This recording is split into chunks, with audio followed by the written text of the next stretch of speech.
Patients who have this problem have difficulty with things that involve twisting the wrist. You know, it's something we actually see frequently in new mothers picking the baby up and down, up and down. Women will get it trying to reach back and try to hook their bra. Any sort of twisting movement, it'll be pain kind of on this side of the wrist here. Very common problem.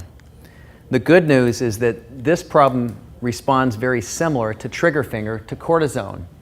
A single shot, you wear a brace for a couple of weeks, and more often than not, that's the end of it. In fact, we're so confident about these particular problems that if we see you for this, we're not going to give you a follow-up appointment.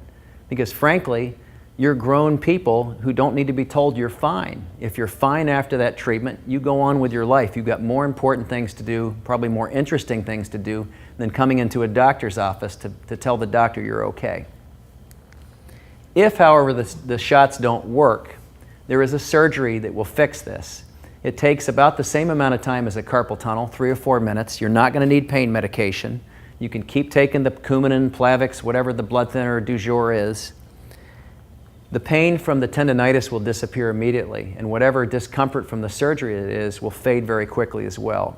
Extremely successful procedure, very treatable problem.